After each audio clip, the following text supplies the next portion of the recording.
വനിതാ സംവരണം നടപ്പാക്കലുമായി ബന്ധിപ്പിച്ചുകൊണ്ട് മണ്ഡല പുനർനിർണയ ബിൽ വീണ്ടും അവതരിപ്പിക്കാനുള്ള കേന്ദ്ര സർക്കാരിന്റെ നീക്കം തമിഴ്നാട്ടിൽ പുതിയൊരു രാഷ്ട്രീയ തർക്ക വിഷയമായി മാറിയിരിക്കുകയാണ്.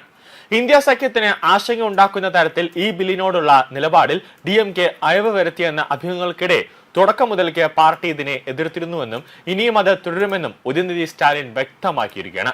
പ്രധാനപ്പെട്ട ഈ വിഷയത്തിൽ വ്യത്യസ്ത അഭിപ്രായങ്ങൾ ഉയരുന്ന സാഹചര്യത്തിൽ മണ്ഡല പുനർനിർണയ നടപടികൾ ചർച്ച ചെയ്യുന്നതിനായി തമിഴ്നാട് മുഖ്യമന്ത്രി വിജയ് സംസ്ഥാനത്തെ MP-മാരുടെ യോഗം വിളിച്ചു ചേർത്തു.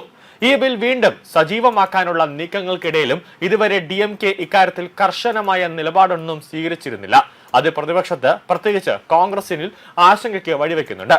DMKയെ പരോക്ഷമായി വിമർശിച്ചുകൊണ്ട് ഈ ബില്ലിനെ പിന്തുണയ്ക്കുന്നവരെ രാഹുൽ ഗാന്ധി 21ാം നൂറ്റാണ്ടിലെ ഏട്ടപ്പന്മാർ എന്നാണ് വിശേഷിപ്പിച്ചത്. തമിഴ്നാട്ടിലെ ഏട്ടപ്പൻ എന്നത് ഒറ്റുകാരൻ അഥവാ വഞ്ചകൻ എന്ന അർത്ഥത്തിൽ ഉപയോഗിക്കുന്ന പ്രയോഗമാണ്. ലോക്സഭാ സീറ്റുകളുടെ എണ്ണം വർദ്ധിപ്പിക്കുന്നതിനുള്ള നിയന്ത്രണം അത് നീക്കം ചെയ്യാൻ നിർദ്ദേശിച്ചിരുന്ന ഭരണഘടനാ ബിൽ ഏപ്രിലിൽ ഒറ്റക്കെട്ടായ പ്രതിപക്ഷം പരാജയപ്പെടുത്തിയിരുന്നു എങ്കിലും പ്രതീകാത്മക പ്രതിഷേധമെന്ന നിലയിൽ DMK നേതാവ് MK സ്റ്റാലിൻ ബില്ലിന്റെ പകർപ്പ് കത്തിച്ച സംഭവത്തിന് ശേഷം ഏറെക്കാലവും കടന്നുപോയിരുന്നു.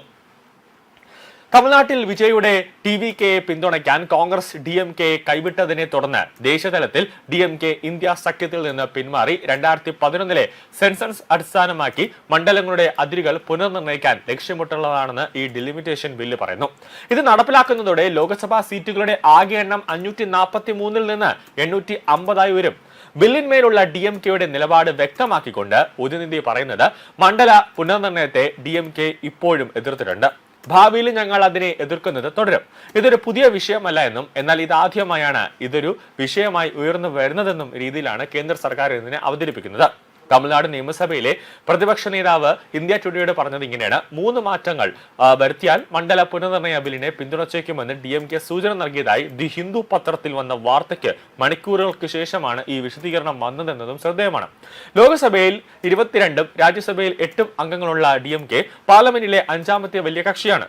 അടുത്ത 25 വർഷത്തേക്ക് ലോക്സഭാ മണ്ഡലങ്ങളുടെ പുനർനിർണയത്തിന് 2011 സെൻസസിന് പകരം 1971 സെൻസസ് അടിസ്ഥാനമാക്കണമെന്ന് DMK ആവശ്യപ്പെട്ടിട്ടുണ്ട്. എല്ലാ സംസ്ഥാനങ്ങളിലെയും ലോക്സഭാ സീറ്റുകളിൽ 50% വർധനവ് വേണമെന്നും പാർട്ടി ആവശ്യപ്പെടുന്നുണ്ട്. ഏപ്രിലിൽ പാർലമെന്റിൽ ബിൽ അവതരിപ്പിച്ചപ്പോൾ കേന്ദ്ര ആഭ്യന്തരമന്ത്രി അമിത്ഷാ ഇക്കാര്യം വാക്കാൽ ഉറപ്പ് നൽകിയിരുന്നു.